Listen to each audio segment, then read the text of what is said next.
Hey there, podcast listeners. Before we get into today's episode, I just wanted to let you know that because this was such a special episode, we actually shot video of the interview, and it is available on the website. If you go to theop.io and pull down podcasts, it'll be under today's podcast episode, and you can actually watch the interview as well as listen to it here. So thank you, and here we go.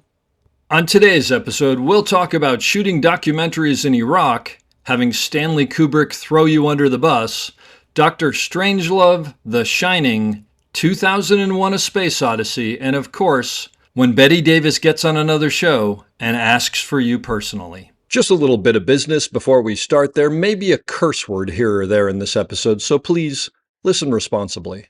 As always, our website, theop.io, is up and chock full of tips, tricks, and gooey operator goodness. Make sure to check out The Breakdown, where the best operators in the biz explain shots they have done, The Musings, where we discuss everything from quick tips to larger concepts of storytelling, the answers, the images, and so much more. I may or I may not take a break or two during this episode, but I promise that none of them will be longer than 22 seconds. Finally, if you are enjoying the podcast, please follow us, write a review, share us with your parents, and talk us up around the water cooler with your friends. So grab a beverage, sit back, and enjoy the op. Thanks for listening. Lock it up, nice and quiet, and let's roll. Rolling. Victor 30 Echo, take 2. Hey, Mark. Hey, Mark. And camera set. And action. Hello and welcome back to the Op Podcast, the podcast where we talk about operating and the art of visual storytelling. I am Dave Comides, your host, and I know I always say I'm really excited to be here, but I'm actually really excited to be here. I'm coming to you from the county of Hertfordshire in England, where I am sitting in the living room with Kelvin Pike, an amazing camera operator and DP from back in the day. Some of the movies that Kelvin was an operator on, but not all of them by any means, that you may have heard of. The Shining, The Empire Strikes Back, Ryan's Daughter, 2001, Dr. Strangelove. The list goes on, but I mean, that's more than enough by any means. It's really amazing to be here. Thank you for having me, Kelvin. Pleasure. So, Kelvin, you had a birthday a couple of weeks ago? Yes. And how old are you? Oh, at the last count, 95. 95. Amazing. Well, it's a real honor to sit down and talk with you. This is incredible. So, tell me about your career. How'd you get started in film? At school, I wanted to do it. Got interested in movie photography initially, then into movies, realised the connection, and then I found that there was, in fact, a film course in London at the Polytechnic, which is now a university. They've changed them all. This was college, basically? Yeah. What we would call college? Yes, like a college.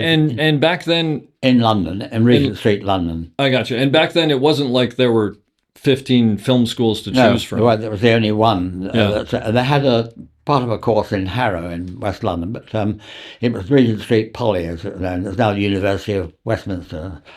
Crazy, but there we are. Did you know anybody else who went into film?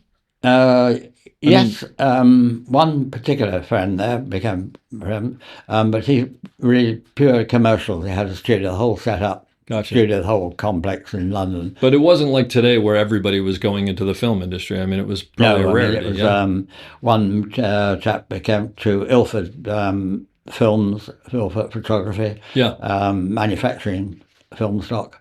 And Roger Lambert, who's had his own business, complete business in the studio, recording everything in London. A rare one, but he only did commercials, that was all. Out of the others, they all went into other things and stockbroking. So you went to film school. So was it a 3 years or 2 years? 2-year course there. Yeah. And after that, then of course trying to get in the business was very difficult. I used to go and help with odd units I got taking on, but I got there was suddenly an advertisement in the trade press, Kenny Wheatley it was called, for apprentices, wanted for a film company in London. I thought, I'll try this. So I went up there and they said, yes, fine, okay, I'll try it on. It was an office above a cafe in Water Street. And yes, fine, let's get, start now or tomorrow? Start tomorrow. You get paid, no pay or anything. My father was up with me there. He said, son, I think you ought to have something, get something for your travel and things. So I went and had a mumble about that. So they gave me £1 a week for To go back and forth. to make up for it. Did that cover it? I don't know. Possibly did. It was something. No, Yeah. So what were you doing for them? General dog's body. Yeah. I used to arrive in the morning. I was about the first one there, and I was the only one that could pick the lock to get in. So I used to open the office up. They all arrived and say, "Oh, it's all open," you know. Yes, I did it. We'd go out on location. But of course, I was waiting to go in the Navy then because of national service. Because we all, in those days, just after the war, we had to do national service for a couple of years or more. This was the 1950s, I'm assuming? 1940, 1940s. 1940s, so right after the war. Yeah. So, well, then we went out studios around London doing all bits, just dog's body. I still couldn't really get a ticket or anything. Union membership. Went in the Navy, came out, looking, trying to get in the business, couldn't, impossible. How did someone get into the union? Was there a specific way, or just knowing someone? Knowing somebody who was actually in the union, really. Yeah. I mean, an official or somebody. I mean, so then there was a company I'd applied to get work, a British tricolour process, which would have been a competitor with Technicolor. And the technology was there, but it got the money. There was no backing for it. It had 3-strip cameras and the whole processing, and the whole thing was 3-strip. The quality was better than Technicolor, in actual fact. Oh. In those days, it was outstanding. I applied for the work. Then Jack Coote, who's the head of it and the brain behind it, called me one day and said, "Kelvin, we want to sort out all the electrical side, this side of it, all the motor and the running of our cameras and everything. You do it." And went in and met him and said, "I'm sorry, I'm not qualified to do that." He said, "Fine, okay, you can start on Monday." I said, "I bet I don't know." And he said, "That's right." So I started on Monday, had a workshop in Elstree there. I was going around picking people's brains, talking to people and going meeting people. They thought I would buy and coming to buy or sell or something. But because you didn't know what you were doing. And the only publication could find about anything about it with that running a camera, electric and all that side of it, motors for cameras and things, was the Society of Motion Picture and Television magazine, from the American magazine, article there. Anyway, so I designed and built all the equipment for that. And so you were self-taught, basically, it sounds like. And that's been on this, the electrical side. Yeah. Then I got involved in testing the colour processing. While I was there, I applied for union membership, claimed I was a colour camera technician. Fine, they were okay, so I signed in. Great, I got a union ticket. I've been working at a government radio establishment to get money. Anyway, so I got a ticket. I got a call one day from a documentary company in London saying, "Oh, Kelvin, you're an assistant camera." "Yes." "Fine. Nobody's heard of you. Who have you been working with?" "I said, I've been sort of this and that." Nothing. They called back and get called back. "Kelvin, we're desperate. Can you come in?" So I went, and I did a good job there, and my name went round there. So I was doing around documentary companies, a lot of them around London. And so you went out to shoot something for them, or yeah, okay. As an assistant, as an assistant. And was this 16 millimeter or 35? 35, 35 okay. primarily. Uh-huh. The old Newman St. Clair camera, clockwork camera. Clockwork meaning you would wind it? No, you wind the spring. You wind the spring. That's what I mean. Yeah, wind the spring, not the old. That's right. Not that bad. Not that old. But so you would basically wind a spring up. It's not like we used to use Bolexes. It was the same kind of thing. You would wind it up, and then it would what would do 400 feet or so before it ran out. Just about that. I got you. After it would take you as an assistant, you sort of keep winding the thing up every time the camera stops. So I started working on that, and I do. And then documentary said Shell Film Unit, which is a major film unit then. Okay. Started to work for them, which is based in Chester. So I worked there for a year. Uh-huh. So Arthur Elton, who was part of the documentary world, his wife, in fact, set up the Canadian Film Unit. Oh. And he had taken on as a consultant for the Iraq Petroleum Company, and so we went out. He then wanted people to go out to, based in Baghdad, to work in the Middle East and make a movie about laying pipelines out in the Middle East. Wow. So you were in Baghdad in the 1950s? 1951, 52, 53. That must have been a different world. Totally different. But it was very, very interesting. But we were working all around the Middle East, actually. Not Saudi Arabia, but most of the other places. Yeah. So I came back and clocked into the union, went in there, said, I tell you what, they need somebody that's right, the documentary up in Liverpool. I went up and did that. Coming back from there, I called into the union office and said, the clerk in, right, they need somebody at Pinewood Studios tomorrow. I said, great, thanks, that's fantastic. Get my foot in the studio. And just backing up, the stuff in Baghdad, were you assisting or were you shooting? Assisting, okay. All right. And assisting on documentaries, were you actually pulling focus? Or? Yes. Okay, yeah. Doing the camera. Yeah, so you had experience. It was on a budget. I mean, it was we were getting equipment ready in London to take out. Yeah. And I said, we need some spare motors, springs for the running of the camera. The mechanism, yeah. Oh no, we can't afford that. So I said, I insisted upon taking them. And thank God we did. Of course, sure enough, the springs broke, and we had to repair them out in Baghdad or wherever you were. Wow. So nothing has changed because it's still we don't have enough money for anything. Right. And you still have to fight for it, and then it saves you on the day. So on the way back from there, went to Pinewood. I need somebody at Pinewood. And I worked with Ozzie Morris, who are camp DP, quite famous DP. His brother, Reg Morris, who went out worked with in Canada. He moved to Canada. But he was an assistant there, pulling focus. And I went along it. And honestly, he realised, I knew about cameras and that sort of thing, but I didn't know that particular camera, or the Mitchell that they were using. I didn't know that. But he was superb. He knew my limited knowledge of the feature side in the studios, anyway, worked there, and then the word went round, and I started getting more and more work around the studios and working all the studios until worked at. I got a call. Somebody called me and said, "I need somebody at MGM." Great, I turned up there. That was on a Gene Kelly musical. So you did a Gene Kelly musical. And now working, from sort of. What was it? What was the movie called? Do you remember? Invitation to the Dance. It was a thing, a series of films, dance films. What was Gene Kelly like? Terrific, actually. Yeah, it really was. Yeah. Was it amazing to watch him dance in person? Yes, it was. I did another film with him, actually, then did a thing called Seagulls Over Sorrento, which was a thing set in the islands, Channel Islands, but that was a drama. Oh, it wasn't a musical, it was a straight drama. A musical. Yeah. Oh, that's amazing. So being at MGM, because it there's a series of films there, and so one's working on Gambo, John Ford directors, Clark Gable, all these great actors there.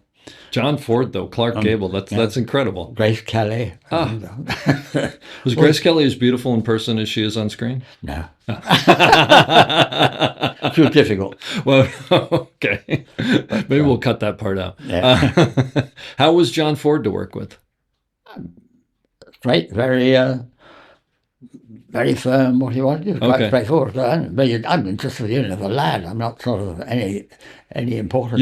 Were you focus pulling back then? Or? No, still banging the sticks. You were clapper loading. Yes. Okay, gotcha. Oh, so you're not hanging out with John Ford. No. But still, I don't run into many people who have worked with John Ford. That's amazing. That's incredible. Which was was great. Worked at MGM part. Then I worked at.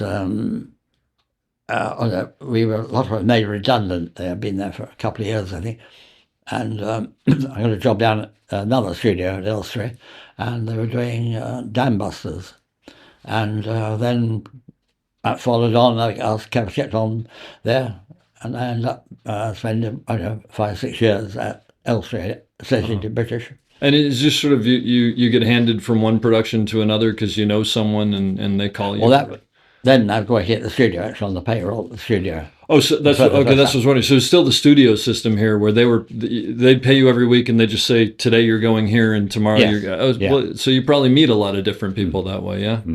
Yeah. So Well, let me ask you a question about being a clapper loader back then. So obviously you're hitting the sticks.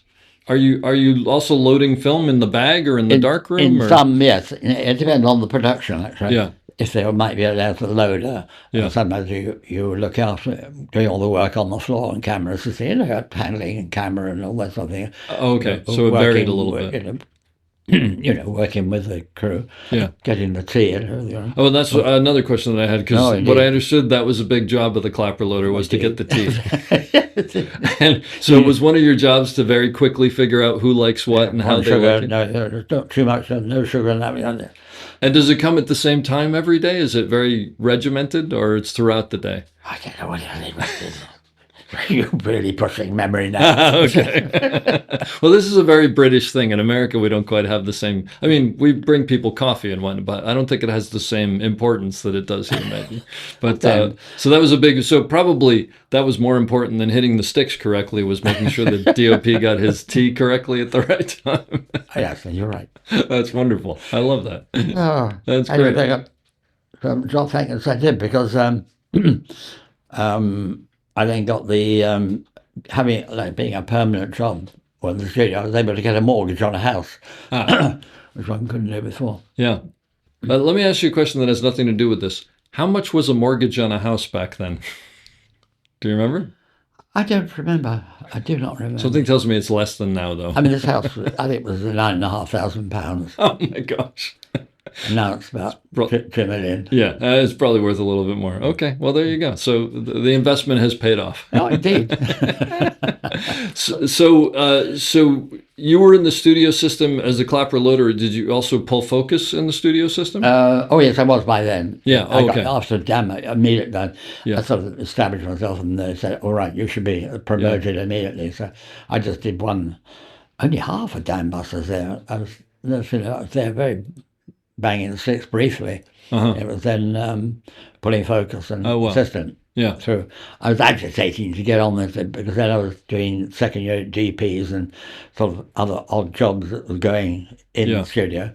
Now, when you were pulling focus, were the cameras mostly still the rack over system? So, or were the operators looking through an actual eyepiece? Yes. Oh, so they could tell focus at least at that point. So they could tell. Look, the camera, no, it's with a viewfinder. Oh, it was the rack over system. Yes. Yeah. Oh, so you had, so it was really all on you. Nobody could tell you whether it was in focus or not, right? Exactly. No. I can't imagine. Except if the parallax went wrong. Yeah. Now, well, I ask you, when you get to camera operating, I'm interested. Did you ever operate on a parallax system? Or yes, indeed. So for anybody who's listening who doesn't know, the older system, you actually weren't looking through the lens, right? You had this side eyepiece almost that you would have to, for each lens, you would have to adjust, correct? Well, you remind me, because you have to swing over and put the film in behind the lens. Yeah. So you've only got the viewfinder on the side. Yeah. So while you're doing that, you're compensating for a position. It's off. It's off a little bit, right? In actual fact, it sort of leads on, because then I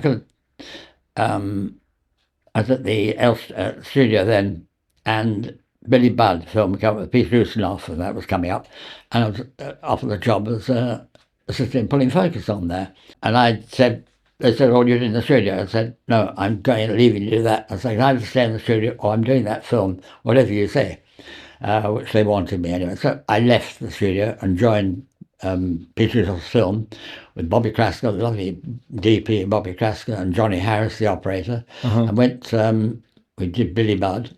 At the end of it, Bobby Krasker had been offered to start a film 2 weeks in another town, and Johnny Harris, the operator, didn't want to go. He's been away too long, and so it was offered to me, and I was promoted to operator. Operator. Oh, wow. To go out on Billy Budd. On 2 weeks in another town. Oh, okay, gotcha. Okay. With Robinson, Kirk Douglas, Martin,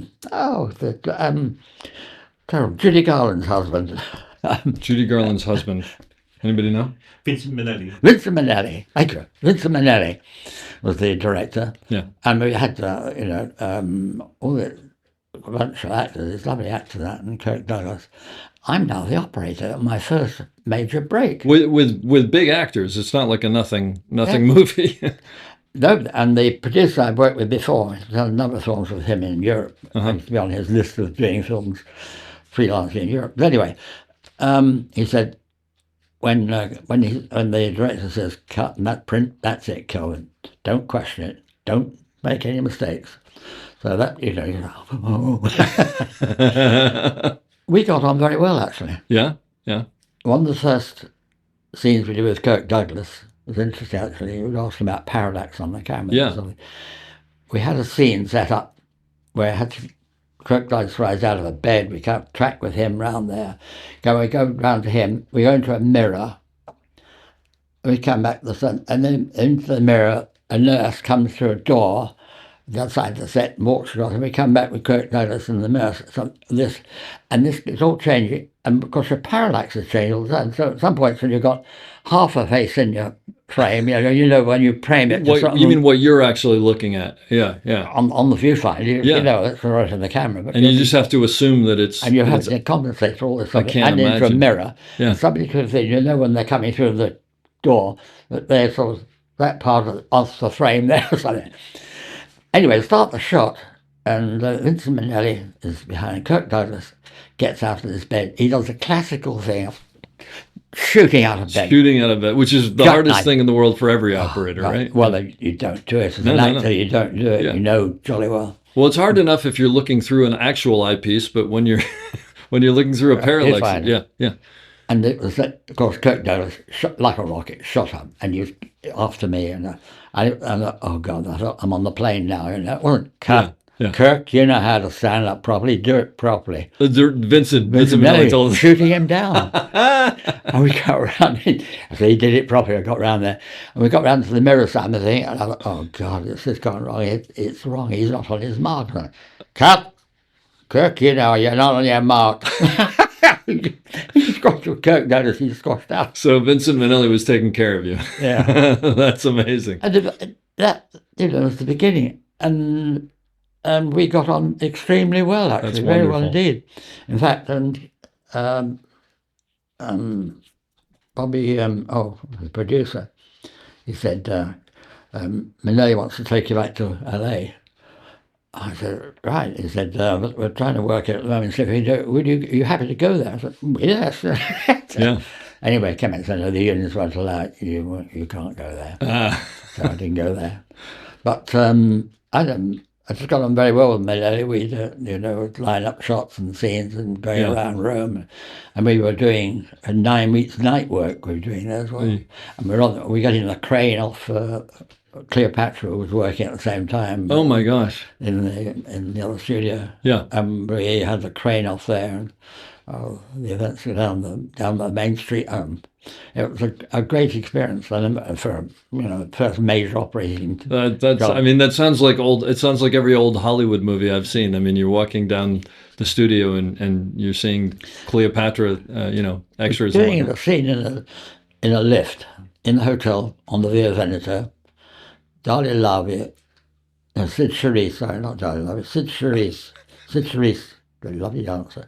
I'd worked with her with Kelly, Peter Kelly, on the musical thing. Yeah. We got a scene in a lift with Kirk Douglas and Sid Charisse, and there's hardly anybody in the room. I had the assistant with me and myself, with the camera as well. And we go into the lift, they come into the lift and we're in there, the door's closed up, and we go up. And I think Dickie, the assistant, was operating the controls. So we're all squashed up together. And we get up to the floor where Minnelli is waiting to receive us, to carry on directing the scene. And the door's open. Blank, we're on the wrong floor. And a few expletives, a vulgar expletives coming to Kirk Douglas, we've got the wrong floor. So down we go, off again, down again. But it was a great experience. That's fantastic. Are you on an old Worrell head on this? Those old, that big, massive, but it was a beautiful head, right? The gears indeed. were fantastic. It certainly was. It just weighed 100 pounds or whatever it was. I bought a couple of them. So how did you end up working with Stanley Kubrick? End up working with. I've been working with Gil Taylor, Okay. and he Amazing cinematographer. Yeah. got the offer of the Kubrick film and took me along as operator. Yeah. And Kubrick and I got on well together. Was that so? That was Strangelove, I'm assuming. Was that the first time he had worked with Kubrick? Yes. Yeah. Mm. It's funny because I mean, Doctor Strangelove is thought of for so many reasons, obviously, but I just recently watched it again. It is a beautiful, beautiful film, and the black and white in that is absolutely incredible. The way that he shot that and lit that, it's an amazing movie. You think we didn't have calculators? Some of the calculations on a camera calculator was using a slide rule. We did have a calculator. That's amazing. Yeah. It's because the depth in some of those shots, as far as the light that he uses and how he uses darkness, complete darkness in some of the shots, it's incredible. What was it like to work for Stanley Kubrick? Oh, great. People ask that. They don't work for him, work with him. I love it. You work very, very closely with him. Yeah. He used to be one day a month was your day. He'd be on your back all the time, picking on everything and questioning everything you did. It was your turn. It was your turn. Did everybody get a turn? I think, yeah, okay. Pretty well. Some in different departments, editing, whether they sound, whatever yeah. they did. Just laughing away. No, you worked very closely with Stanley. I was going to think around the table. M.G. Scott, it's great. You know, the big war room table. Yeah, George Scott, the great actor, yeah. Lovely man. And we're doing a scene with him, just on there with him.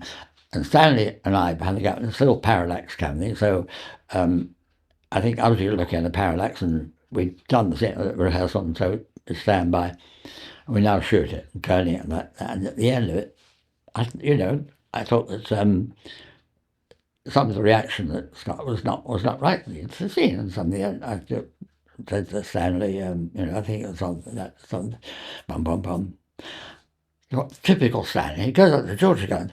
Kelvin was just saying to me, he didn't think the way you played that was too good, Oh, did he? I don't know if they say this in England, but we would call that throwing you under the bus. That's what we say. Yeah.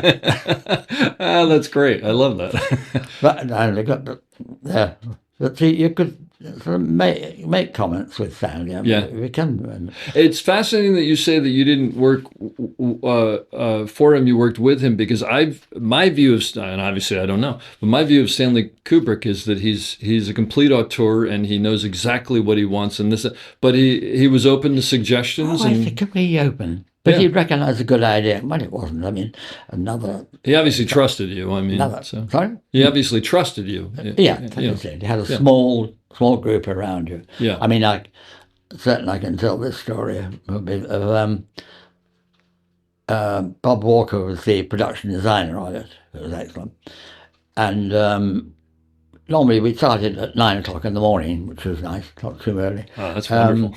One morning we were sort of gathered around a little group, and Stanley was saying, I've got an idea for the end of the movie, Oh, that's wonderful, great. And question, we kicked around and Stanley said, that's it. And we all broke up to go back and start shooting. And June Randall, continuity girl, said, he's a genius, absolute genius. Think of an idea like him, really effing genius. Wonderful. And so later in the morning, we're gathering a little gather at 6 or 8 or something to talk about what we're doing or going to do or something. And Roy Walker comes on the floor, the production designer comes on there. Uh-huh. And standing around talking, and I said, Roy, have you had Stanley's idea at the end? Is this the idea that we've seen? I'm assuming of this is the idea that we've seen of Slim Pickens riding the missile. You're talking about that, the end of the movie. Yeah. I can't remember. Anyway, that's what I forget that much of it he wanted. We were standing around this little circle, and Roy Walker came and something, and we were standing around chatting what we were doing. And Roy came and said, you heard of Stanley's idea towards the end, Roy? Yeah. Silence. Roy didn't react to me, and I sort of looked at him again, any reaction, never said anything. And Stanley said, it was Roy's idea. Okay, well, that's sometimes being the boss. You take. But, That's I great. think I mean, I don't know whether he thought I was setting it up at all. I don't know. But That's hysterical. or Slim Piggins What was? Yeah, coming in. I heard that Slim Pickens showed up in cowboy boots and a hat, and Yeah, that's who he was. and Yeah. it was that we were suddenly were on the stage. The doors open, the stage doors open, and there is Slim Pickens. So he just got off his horse outside, and he's there. A full-on cowboy. That's amazing. He related the tale of he was out on his ranch in wherever it is Yeah. in the States, and he's having a call. Some guy called Stanley Kubrick wants to talk to you. Who? So he goes up home, picks up the phone, talks to this guy called Stanley Kubrick. Yeah. You know. Oh. So, anyway, so he comes to England. Amazing. And he was a great character as well. It's an experience for him. What? How did you deal with watching Peter Sellers and not? I mean, are you laughing constantly during Peter Sellers? And I mean, are people just laughing openly on set? Because that's some of the funniest things I've ever seen. When things are funny, yes. Sometimes you can't. You're talking generally. When you get funny movies with some actors, some comedians, people, then you're stifling yourself. Yeah. Well, I mean, the things where I see his performance in there, and I can't imagine filming that because I would break every time. Yes. What did he ad lib a lot? Who? Peter Sellers. On. Take me Partly, back. I think partly. Yeah. Unlike Alan Alda. He's worked on with Alan Alda. Script. Yeah. Which always amazed me. Wonderful man, right? Yeah. I get leaping, going. First I worked with Alan Alda in Toronto, and we just met on something. I said, I always enjoyed the ad libbing you did on MASH. Yeah. There was no ad libbing in script. Really? And he was on fire of script. That was it. I would not have guessed that. We were doing a scene with Alan and I thought, this is wrong. One of the characters shouldn't be here. He shouldn't know about that at all. I started to mumble to Judy, his assistant director, and Judy Bennett, and she said, no. I said, that actor shouldn't be here. He can't do that now. So anyway, I worked with Alan. So Alan, the censor, and Alan is absolutely, doesn't quite know what to do because it's in the script. Yeah. It can't be in the script. It's wrong. So he wrote the script. There was a logic problem with what was going on. Yeah. Right. It shouldn't be there. So it was Alan tried to go, gee, I think, we went to do this. You can go off now, we're going. Yeah. But there was another occasion with Alan where the Italian actor we played a scene and he threw in this one line, which was brilliant. And Alan was thrown then because it was an extremely good line, but it wasn't in the script. And he was very, you could see he was disturbed. Yeah. I mean, Alan not supposed to get disturbed. He's a lovely man. Yeah. He's one of the loveliest people I met in my life. That man is a lovely man.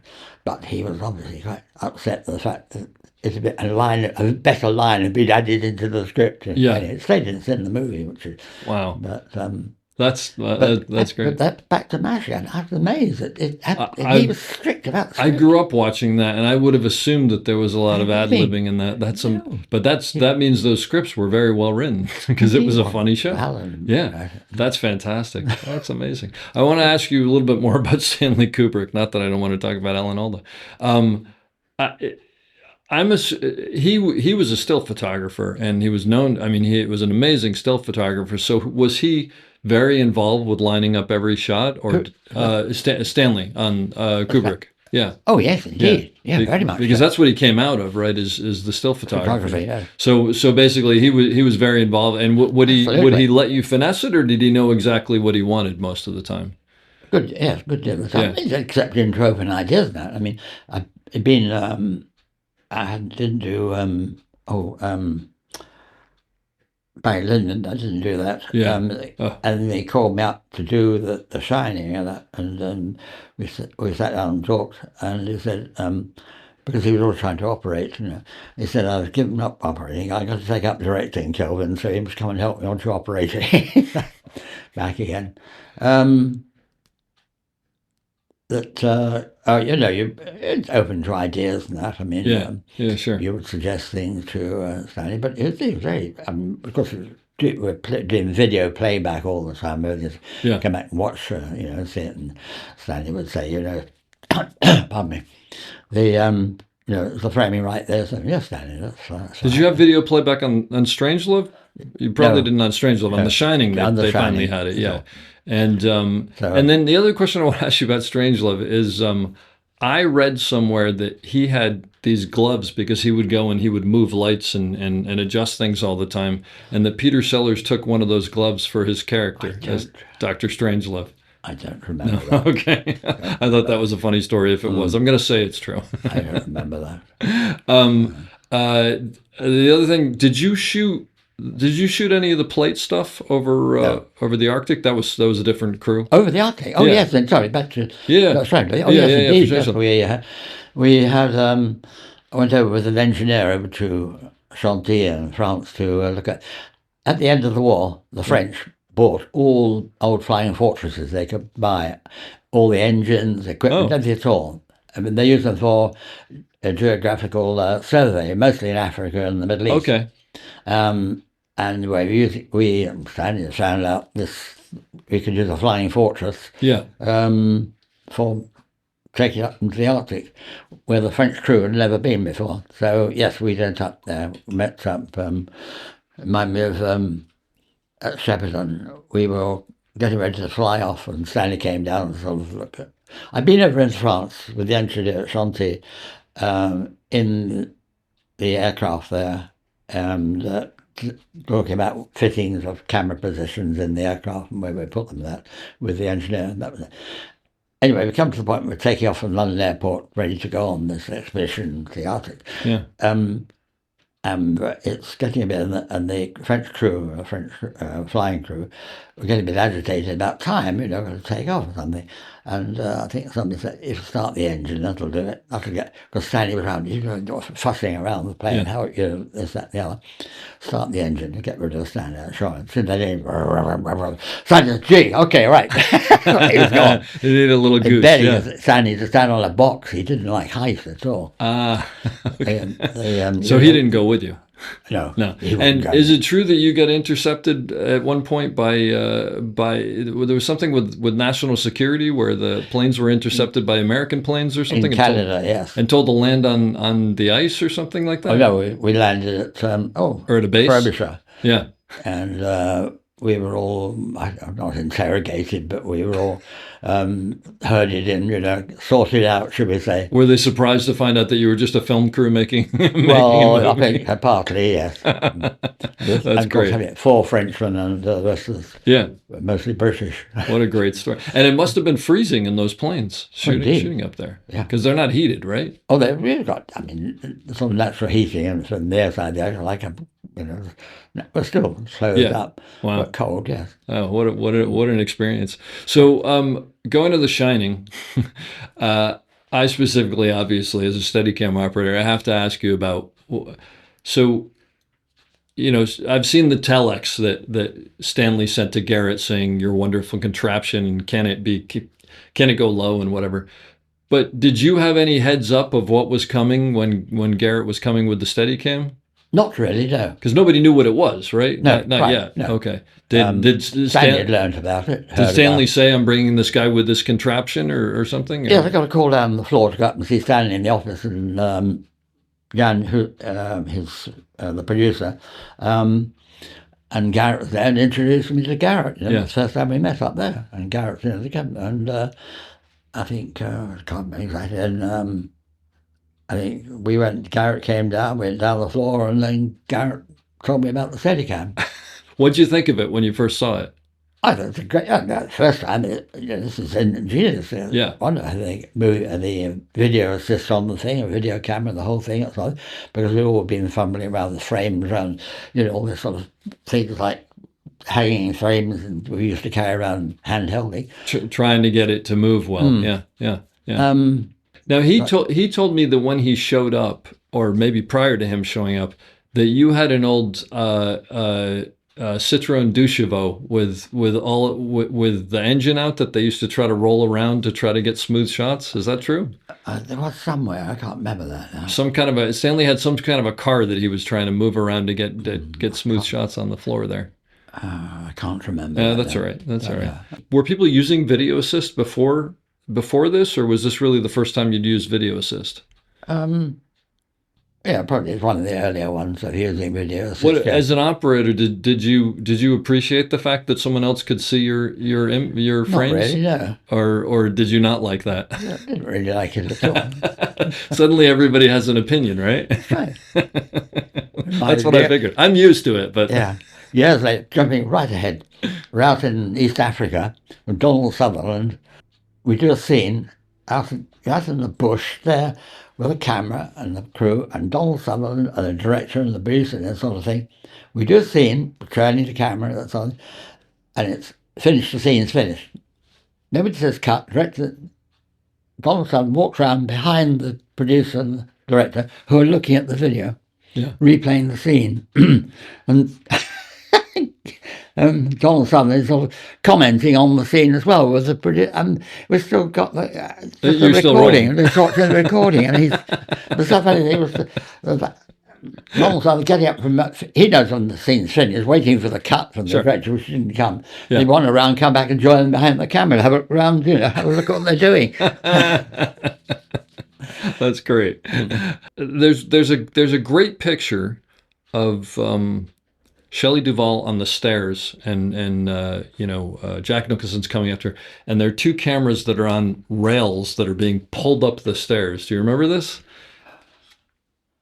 Sort of, yes. It's an amazing. Yeah. It looks like an amazing contraption, and I was trying to figure out, there must have been some sort of counterbalance that pulled it up the stairs or something, but it seems like something your grips probably built for you.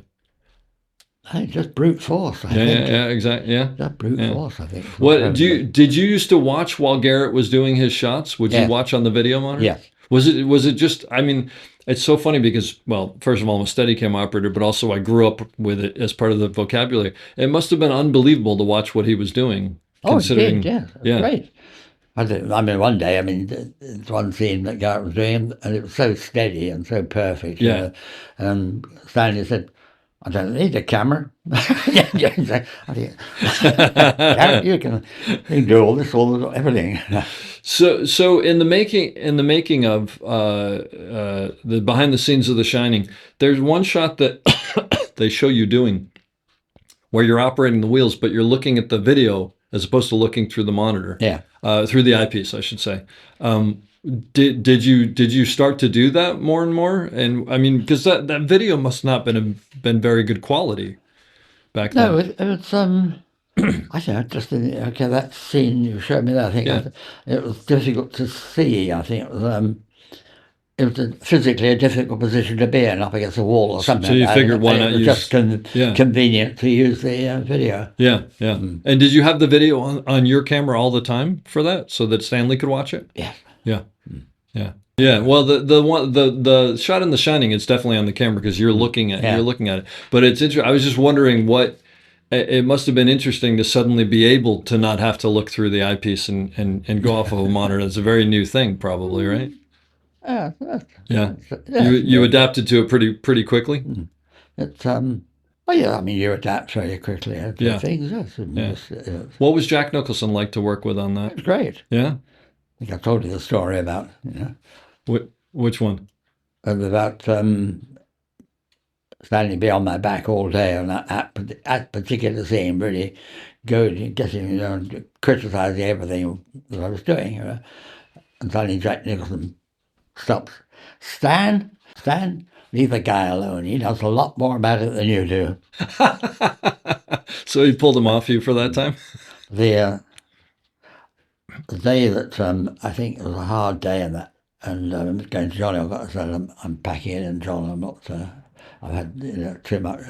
I really can't do anything right, Stanley. So it's all going. I've had enough. Yeah. Oh, Kelvin, don't you know something? This, that, that. All I got was at the end of the day. I thought I'll go and have it out with Stanley now. So I'm walking across the floor, and Christine, his wife, has sort of come in there. And Stanley knows very well, he's no fool. I'm walking over there towards him, and Stanley turns to Christine, gee, Kelvin had a great idea with the scene we were doing today or something. So he pulled it back in. But he's not, because he played people off against something. But that's what I read this about him, was that he was very, there was a lot of psychology that went on, and he understood the psychology of people. Yeah. There was a story, actually, I meant to ask you about this. There was a story that I read that that he had a chess set on the stage on Strangelove to play chess with George C. Scott. Yes. And that he would beat George C. Scott quite often, and it was sort of a way to connect with him. Is that Yeah. That's wonderful. But clearly I mean, look, you could look at it as manipulating, but it's connecting, right? And it's figuring people out, and that's a big part of this business. He knew where. I mean, because it's always a small unit, and the sets were built completely. Well, the hotel on The Shining. I mean, it's a complete hotel. Those sets are unbelievable, right? Indeed. I mean, it's absolutely complete. And everything is. I mean, the production designer must have had a field day with that. They didn't need a location. No. It was actually there. What about the maze? Did you shoot it all in the maze? No, I didn't. That was all Garrett. Garrett did that entirely. So because Garrett showed me a map, and he said they would get lost in there all the time, and they would have to look at the map to try to figure out. Because he said Danny, I don't remember the actor's name, would run all over, and they would just run, and then they wouldn't know where they were. Right. Yeah. That's amazing. That's absolutely incredible. What about so I've heard all these stories about 105 takes of opening the door and this and that. Is this true? Yeah. Can you give me? Is there an example you can think of? With Of a number with Scatman with Scatman Crothers? Crothers doing a scene with him, and I think did they 145 times. I think it was 145 times. I remember that. I mean, in the end, I was doing it. We would turn over. I shut my eyes. That's what I was going to ask you, is how do you even keep your head? I've done it so often. I just knew. So let me ask you a question. When someone does, I can't even imagine that. When someone does, usually nowadays, if we get 2 takes of something, it's great. When someone does something 145 times, can you see a difference? Used to, I mean, the editor, Ray Lovejoy. I mean, I can't even imagine. Looking at Russia, and they could see, take 4 or 5. That was the Stanley, not Stanley, Jack Nicholson would peak, around and then 5 or 6. And Stanley he knew, the actors all knew he's going to go on. He's not going to accept take 1 or 2 or 3 of that. Yeah. But actors would naturally think, well, I'll peak about 5 or 6, and not 145. Exactly. Yeah. Then Stanley would go on, and suddenly 8, 9, 10, and on occasion, of course, Jack did, protest. I was going to ask, did people? Yeah. That's it. I think that's unbelievable. Yeah. Wow. And I mean, do you think that Kubrick was seeing a difference, or was it just because he was looking for something more? Okay. I mean, he was expecting. You talking about earlier on, make the point. And Stanley would recognise when something was good or better than his own idea or something. He would recognise that, and would accept it. I mean, there are odd things or something. Like the carpenter or something on the floor, suddenly he'd say, "Here, go, it's a good scene over here on this scene," something, and we go look at it, and it's on the screen. That's it, sound. Yeah, that's great. That's nice sound. Yeah. But that's just come off the floor. I mean, it's sure. But Stanley would recognise it and use it. And from what you were telling me before, sometimes take credit for it as well. But that's everybody. That's amazing. But, all the people involved are interested in it as well. But the people who gathered around him, which all, although you were a small, closer, the inner unit, should we say? Around The him. Just inside like- circle, or yeah. circle. Yeah. And you were telling me that ideally he liked to make, I mean, it didn't always happen, but he liked smaller crews just Yeah, because exactly, he didn't yeah. love people hanging around Yeah. and whatever. Quite. So it sounds like he wanted input from certain people, and then I mean, all the standbys were no electricians or plumbers or painters on the floor at all. I mean, if we wanted something painted or a plumber or something, we'd get them in if they were available, if they were outside in the cat, wherever they were, but not on the floor, not with us while we were closed unit. I don't know, 5, 6, 7, 8 people, or 10 people. small group of people. Yeah, that's great. Camera crew, sound crew, continuity, assistant director, and assistant. That's a small number. A different kind of question, but at this point in your, are people wearing suits and ties back then? Camera operators wearing like a jacket and a tie? Or when you started out, were they wearing a tie and dressed up? Business. Yeah. In general. Oh yes, in my early days. Not at the days of The Shining. You're always long before The Shining. Okay. The early But days, when you started out, or something, I had an assistant, a young lad came on. Bobby Still did well. Bobby came on the floor at we're talking about 1950 or something. Okay. He'd been home to lunch. Oh no, came in the morning, had to work or something. I said, Bobby, what happened? What's that, Gov? I said, where's the tie? He said, I thought I wouldn't put it on. I said, you going home at lunchtime? He said, yes. I said, well, don't come back this afternoon You without a sent tie him on, will home you? for a tie. He came back in the afternoon with a tie on. So it really was that you had okay. But camera crew, you maintain this dignity. It was certain, but not a jacket, but a shirt and a tie, basically. Well, a shirt and tie, and a jacket, maybe. A jacket. Yeah, a jacket. Wow. And but like electricians and grips, they were. Well, they do whatever they like, you know. Yeah. Okay. Anything. But So it was mostly you the could tell camera the difference. Yeah. Who was the assistant directors? Oh, production interesting. guy. They all wear suits. Oh, really? Okay, like full suits. Yeah. We wear tie. It was sort of part of the. That's great. I have another random question that I wanted to ask you, which is sort of odd, but forgive me. Did you have craft service back then? Because craft service now, depending on the show, is the canteen. Yeah, come on. But what did they have like we have now, a whole spread, or was it just coffee and donuts? It was all, coffee and tea. Well, coffee, tea, and bun, cheese rolls, and sticky cakes or something. But it wasn't crazy like it can be now. Oh no. Okay. Nothing like and then craft services. I don't know if that was here, but someone told me, and I never heard this before. Someone told me that the person who did craft service was in charge of the coffee and the tea and the buns and whatever, but they would also be sort of a swing person who, if the electricians needed someone, they would help them out, or the grips. Did they do that here? Sometimes. Sometimes. Yeah. I'd never heard of that before, but sometimes. Okay. So, jumping forward, I want to ask you about 2001, of course. My first question is, people who have seen the movie don't always understand the movie. I'm not sure that I totally understand the movie. Do you remember reading the script for that and what you thought of it when you first read the script? Because as a script, it must be even a little more confusing. It was a bit, what I remember, it was a little bit broken, actually. How so? I can't remember exactly. I think it was the actual, there wasn't a detail in the script that... there wasn't a lot of detail. No. A lot was added, to it. And Stanley would be adding and would add to it. I mean, so all the openings, all the opening bits I didn't do, which Johnny Alcott did that. Okay.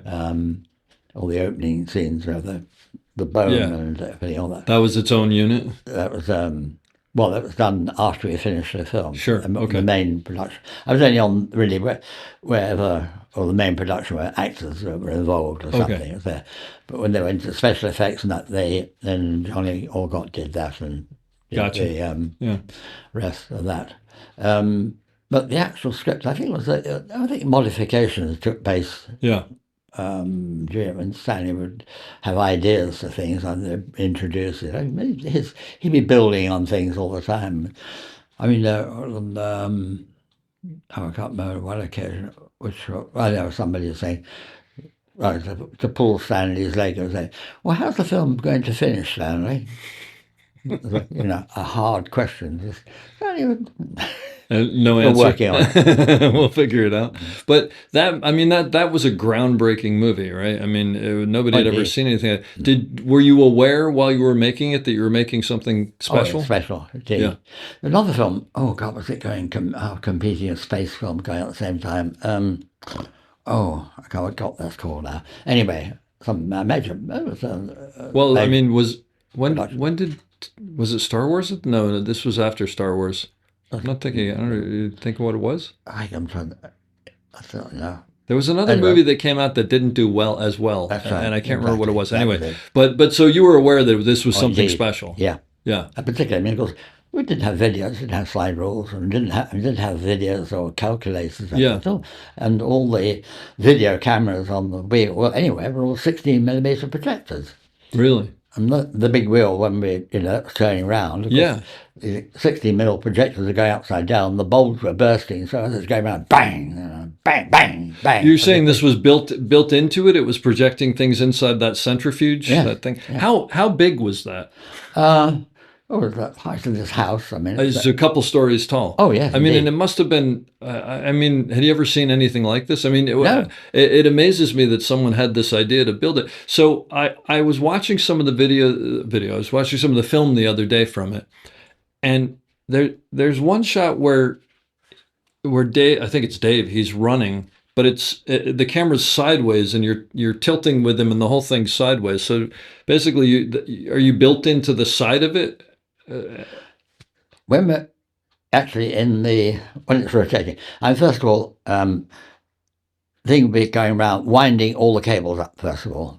Oh, I didn't think about that. You had to backwards. Yes. Wind the cables so that they unwind Everything. as you go. All the Wow. lighting and the It must have been incredible. 60mm projector, the whole thing. Yeah.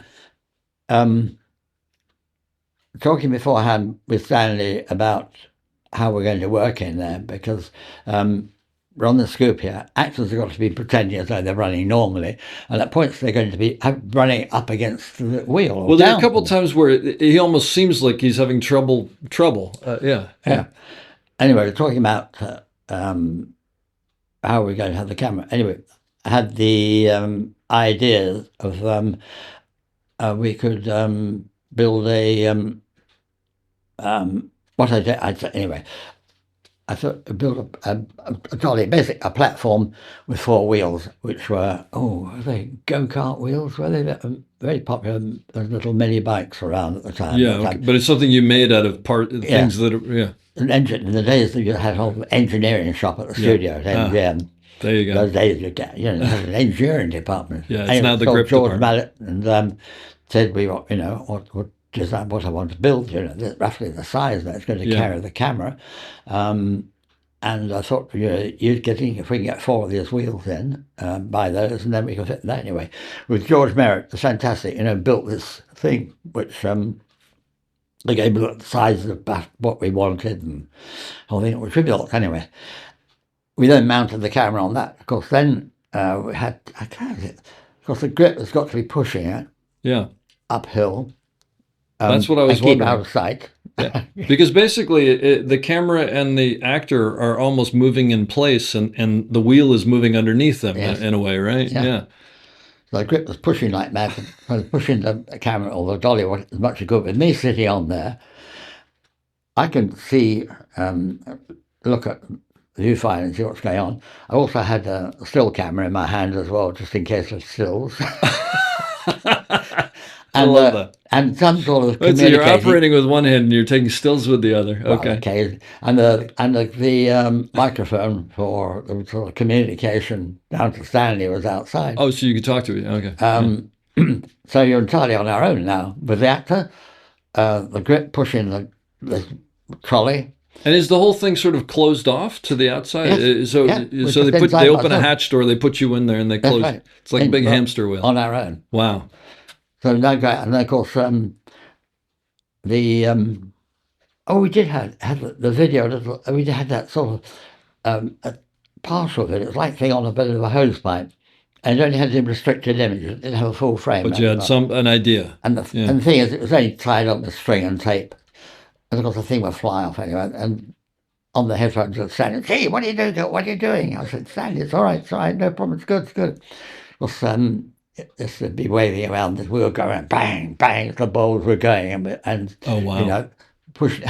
And the other thing is because the way that, you must have only gotten a couple of seconds of usable footage every time, right? It couldn't have been long shots because... We did quite a bit. Oh, really? Oh, yeah, did, yes. Was there ever a point when you started talking about this that you thought, there's no way this is going to work? It just seems like... No, That's wonderful. Now, on a different note, I watched the movie again. I still don't totally understand it. Music is such an incredible part of that movie. Stanley. Did he play things for you on set so that when you were shooting things, you had an idea? I don't remember that particularly, no. Yeah. But he was certainly aware of music. Was he aware of what the music he was going to use while you were filming it, though, like ahead of time, as opposed to? He probably was. Yeah. He's certainly very aware. One occasion on Dr. Strangelove, one morning seeing rushes, and I think Stanley said, "Oh, hang on, let's stay a minute," and nodded to something and played violin. "We'll meet again." That music of violin. You remember the singing of that music? Sure. He just had that idea. It just came to him right there. That's played. He got the recording and then played it after we played rushes in the morning. What do you think of that? Absolutely fantastic. Wow. Talk about faith. Suddenly you'd get back to 2001. Yeah. I go to work one morning in there, and set all the big controls inside a sort of a small hall anyway. Yeah. Size of this room, quite high and everything. I look at the thing in the past. I think it's wrong. It's been reassembled it's been taken down, then reassembled. I saw the continuity guy. I said, Pamela Coulter, Pamela. I said, "What do you think?" They said, "Oh, Kelvin, I don't know, So I said, "It's wrong, Where's the get the production designer, and he's away doing something else. Is the art director around or something?" Anyway, came down, he came and said, "Oh," he said, "I don't know, I wasn't doing it. It's all been reassembled wrong." And he said, "Well," "It's got to change." He said, "Well, we can't do. We were on a schedule now. We've got to finish this by this morning to start the thing this afternoon." I said, "Well, how long will it take?" He said, "Well, it'll take us 4 hours." I said, "Well, it's wrong." Anyway, so it's got to happen. "Well, I don't know." So everybody walked away from it.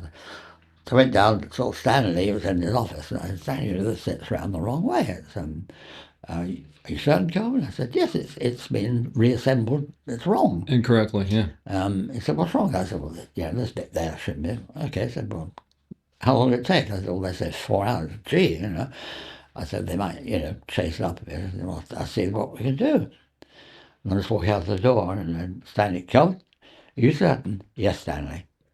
But he trusted you." And you're back on the floor, and of course, they had to break it all down and rebuilt the whole thing. Yeah. Well, that was the thing. With Stanley again, he trusted you. He trusted you. Yeah. Lot, Yeah. That's fantastic. And he had scenes, little incidents that I can remember. That he never lost fun of things. He always had that sense of humour and that thing. If the situation was something like that, he had a wit. He had a humour. He was.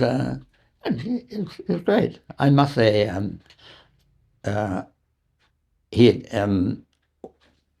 if I'm right, go on further. The influence, like it when you go on to as a DP. Yeah. Some things I learnt there. We go into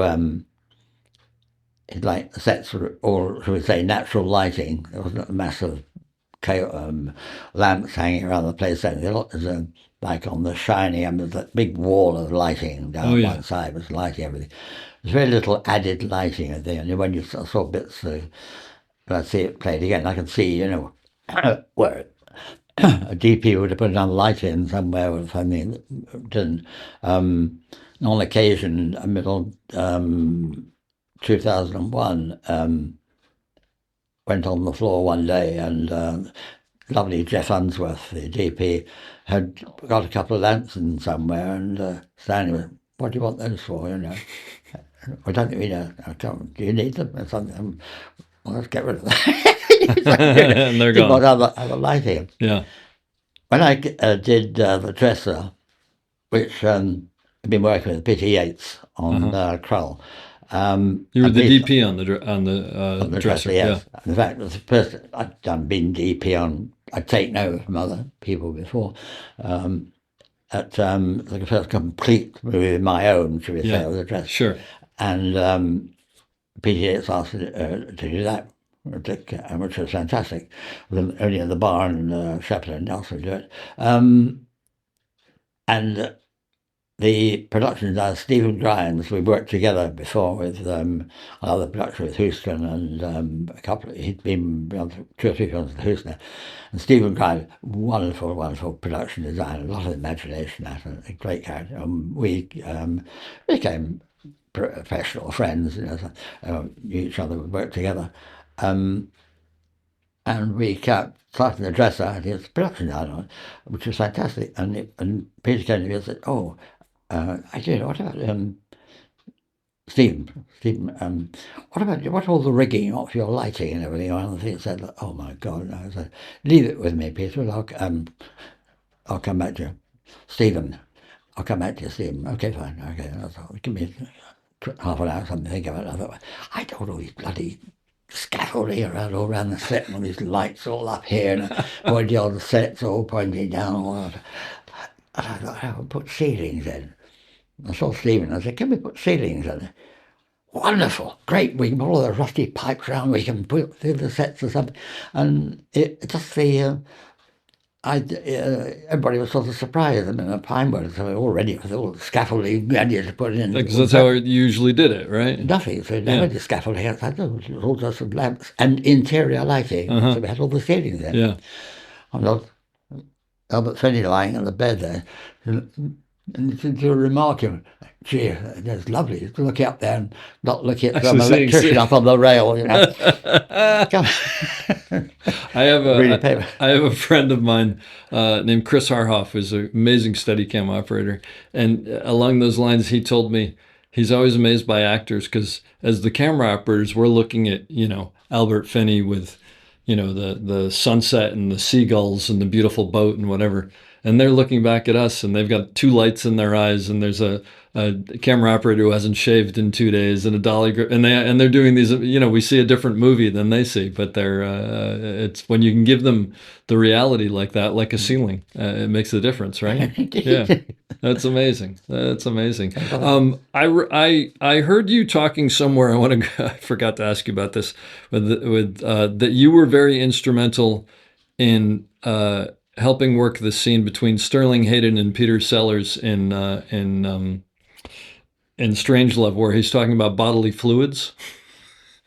Yeah. Oh, in the Where he's talking about how they're stealing. When Sterling Hayden, Yeah. behind the desk, and Peter Sellers, yes, Yeah. yeah, I remember now, yeah, Yeah. Were you instrumental in that in figuring that scene out? yeah. Yeah. It was, what was your involvement like in that? I was just wondering. well, it was an operator. We were pre-planning the production, the scene, understanding that it would be an idea, sort of, and we're just talking about it with the actors and stuff.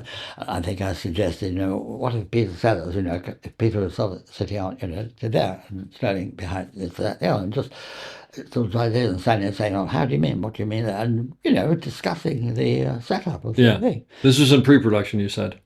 Not pre-production, actually shooting. Okay, gotcha. Pre-shooting. Yeah. Once we decided to do it, we'd shoot it. Sure. And just planning the sort of layout of the scene, and actors were positioning and that sort of thing. Yeah. Which was great, wake up. But like you said, he was open to listening Oh, and absolutely, yeah. ideas. We were discussing how That's they're going wonderful. to do with Were it. you involved with him in any of your movies on pre-production? Would they bring you on ahead of shooting to help work things out? Not greatly, no, No. not greatly. Not greatly. Yeah. Didn't want to spend the money. Nothing has changed. I've said so And many you know, times we could do so much better if I was here early on, but and then I you show mean, up and they hand you this thing and you go, "Wow, this doesn't work," and now you got to figure it out. Yeah, I'd been working with Stanley behind the camera on Dr. Strangelove, I think, and we were working long hours, and long before I'd agreed, I'd agreed certain time, day lengths, and with Stanley by the camera. And Victor Lynn, the producer, came on the phone. I went over to Victor Lynn and I said, Victor, Victor Lynn, no, that's not the deal that I did agree to. And it's on they said, oh, right, okay, well, I'll have with Stanley. So it's like, Stanley's there, I'm here. Victor Lynn, I leave there, walk away from Victor, walk over here. Victor Lynn goes over to Stanley, chats there. So he comes over to me and says, okay, Stanley's agreed that we paid him a bit more. I mean, it's so funny, Instead of me talking to you direct, I have to talk with John over there first. Yep. It's the triangle. What were the hours like on these movies? I decided I'd like to work all night, you just carry on. I mean, on The Shining, I'd agreed that I would go. I think I'd draw the line at 7:30. I think I'd draw the line at 7:30. I love that it's a time. It's not an hour. It's an hour. But that's unusual. And I mean, he would carry on there, so not actual shooting, but just planning what he might do after. He's a character. That's what it sort of feels like, especially doing 145 takes. It's got to take its time. That's amazing. But he would go on. He'd work on in the evening. I mean, some people he'd get 2 or 3 people staying with him, but I was making the point, No, that's what I agreed, which is fair enough. Sure. Still working. So I have to ask you about working on The Empire Strikes Back, because Star Wars was a seminal part of my upbringing. What was that experience like? Oh, great. Yeah. Was it a huge? I mean, was that one of the biggest movies you'd worked on at that point? I would imagine that's massive. Well, I'd been with Stanley before that, and what else have I done? Valentino, other Brian's daughter, and other movies. Okay, so those were as big, yeah. No, Empire Strikes Back. No, it was great again. Yeah. And Kirsch, lovely Kirsch. Yeah. He signed the reference for me to work in the States. Oh, is that right? Well, when working in the States, because you have to have the green card, okay. The pass now. Yeah. And when I went there first, I had to get 3 producers to put a reference in for okay. me. Yeah. And Kirsch was one of them, apparently. Yeah. What was where did you shoot Empire? Like, where'd you go to shoot it? In Austria here and in Norway. In Norway. That's where you shoot. Oh, the ice sequences and all that. Were the sets just unbelievable? I mean, they seemed like they were huge sets. Yeah. It doesn't sound like it had the effect on you that it had on me. But then again, you've worked on some unbelievable movies, so it's completely understandable. I can boast, if that's the right word. I had no fear of big things, big scenes, big cranes and big scenes. Being out in Egypt or out in the desert somewhere, Sure. 1,000 actors and that sort of thing. No radio communication at all. There's somebody with a handkerchief on a stick and somebody on a bicycle, somebody on a motorbike to go down and move the crowd around. It's all organised with Bluey Hill, assistant director. Big things like that. Some people are frightened of. And I got a call one day to do. I was down in somewhere, desperate call from some. They wanted to use a crane on a shot, but the operator couldn't use a crane. That sort of thing. It's only experience, that sort of thing. And I Sure. didn't. There was nothing for it. I mean, with Manelli working in Rome, I mean, we used the crane there. I mean, it was. It was wonderful being up on that crane. trying to think of stills man. Oh, names keep on slipping by. He's stills man from New York, On covering for on Empire. Simon. What's his name? Oh, terrible. Name slipping. Right. I can look it up if you want. You want to look it up? It's been stills on anyway. Yeah. Okay. And he came. We're out in the desert night with a crane, crowds, thousands, all that sort of thing going on. And I come on the crane, and I said, Simon, do you want to come up on the crane? He said, what do you mean? I said, well, come up on the crane. Not pulling photos. Director's too busy doing that. We're doing a rehearsal. You can come up with me on that. And he couldn't believe it. How terrible his name. Anyway, he said, you're great. He said, is that right? Good. He said, my crane, my shot. You have the seats. The assistant director's often comes, so we got and do this. Who's ever let me do this on a movie before? It's fantastic. Get up there with this still camera, of course, and get some big scenes. Although it being the rehearsal. Sure.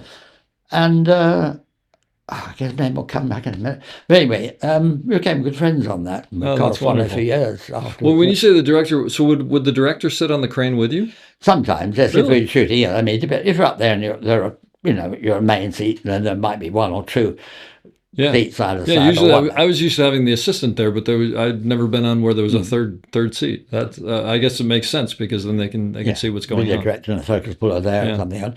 And anyway, I keeps on slipping past.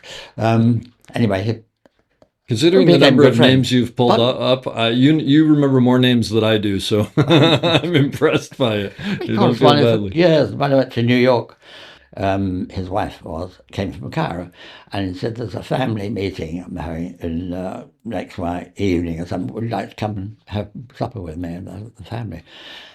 And we met at the Hilton, got in a cab, took us to a street. This is in New York City? In Cairo. Oh, in Cairo, I'm sorry, yeah. And we met another car there, somebody knew, got in a car, friends, and we drove around the back streets around Cairo. Oh, wow. And it was a betrothal, a Jewish betrothal. And there was a lovely mixture of his cousins, or his wife's family. Oh, wow. Cousins and that. And a couple of Muslim friends as well, apart from it's predominantly Jewish now, but it's Jewish sort of meeting. And Stephen, his name, Merrill, I don't remember his name. It was lovely that That's right. going there and talking to the family there. It's interesting. Yeah. The family had been they had a jewelry business in Cairo which had been smashed up. So anyway, the sadness of that, the Middle East problem. Anyway, so that was the side. It's interesting nonetheless. I can't say name. You did you did Ryan's Daughter with David Lean, right? The part of it, only the end of it.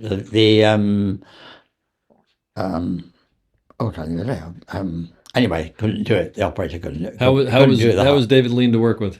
Great. Yeah. We got on very well. Did he? In fact, it was David Lean who did Passage to India. Yeah, which you did some work on, yeah? It was Bob Day did that. He worked with David Lean before in Ireland. And apparently, David Lean, I got on well. The last couple of months I did because he had to go the last 2 months working with David Lean on Ryan's Daughter. Obviously, we got on, and when I did Passage to India, my agent called me and said, "We had a call from David Lean's asked if for you to sort of finish off as VP, finish off." That's pretty cool. Yeah. Which wonderful. Yeah. That was lovely. Out of curiosity, did he share with you any stories about Lawrence of Arabia? No. Okay. I had to ask because I don't think that many people who work with David Lean. It's a shame because he was talking about Napoleon at that time as well. And I was getting quite excited. Oh, is his next movie or something? He'd asked for me particularly. It had got on well.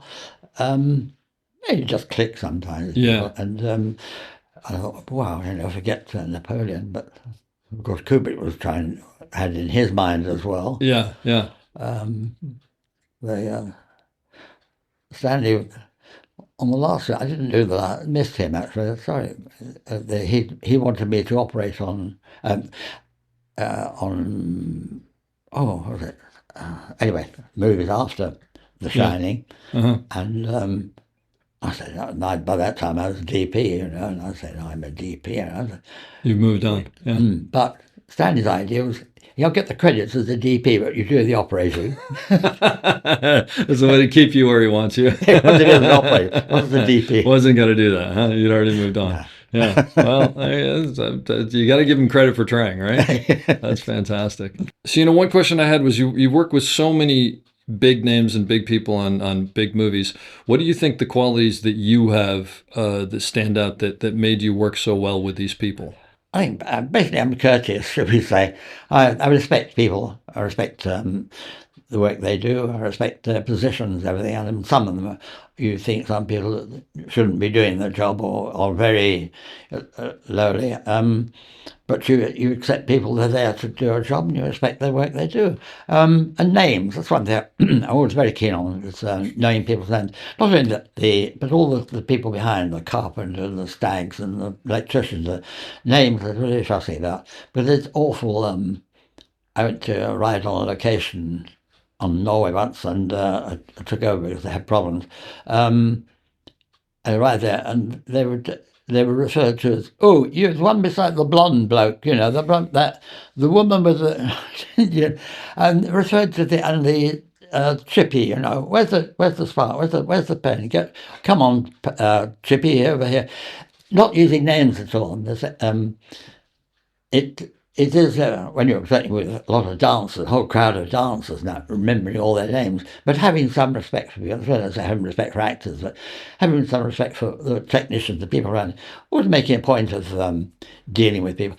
I told my son-in-law, it's interesting, and involving people around you, and certainly involving the standby crews, the carpenters, the painters, and the builders, is psychology. They're telling you, we're talking about basic psychology involving people. You don't come up and get all the carpet out here, mate.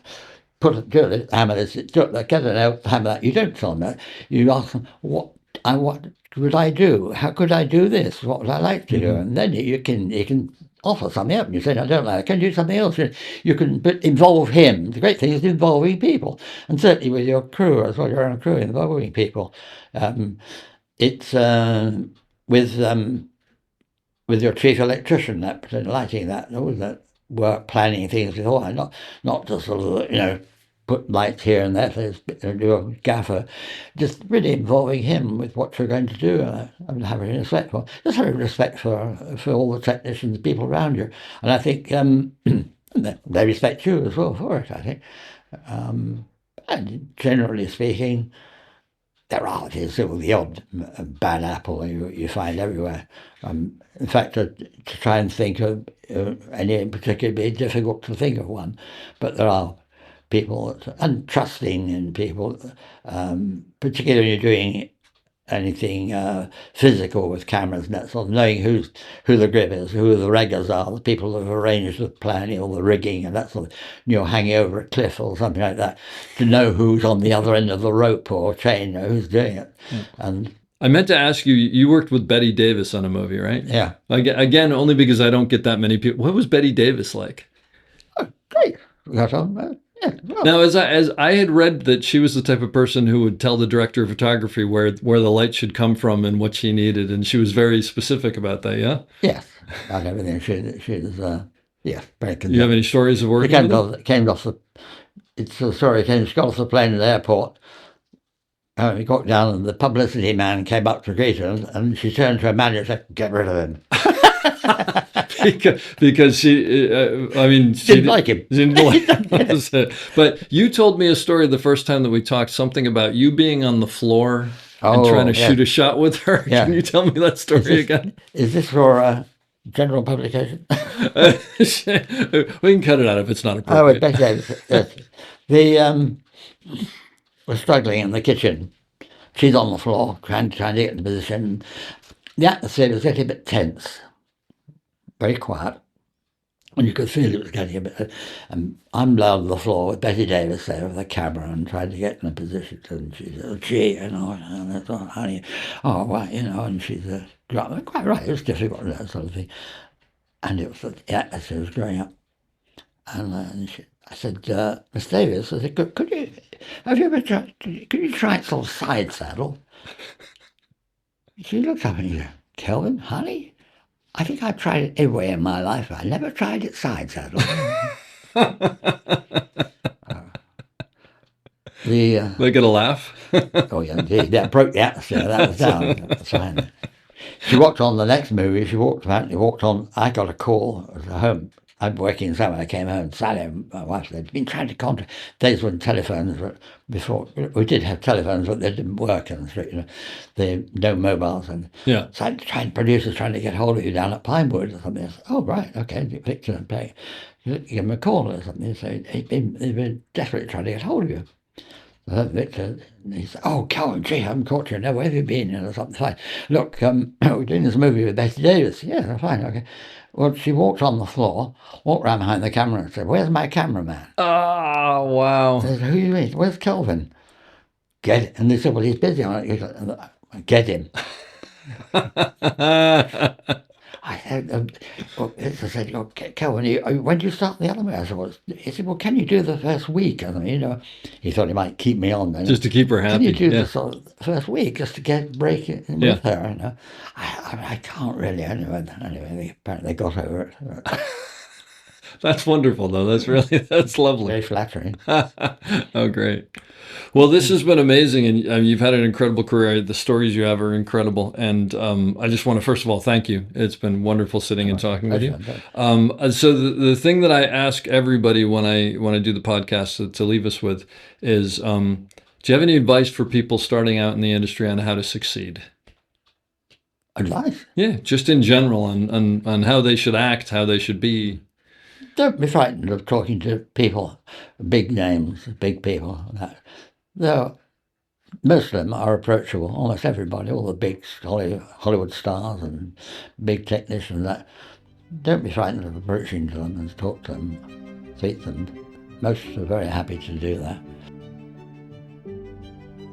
I hope you enjoyed that as much as I did. We'll be back soon with another great episode. Don't forget to check us out on theop.io for all sorts of information on operating and storytelling. So thanks for listening and have a great day.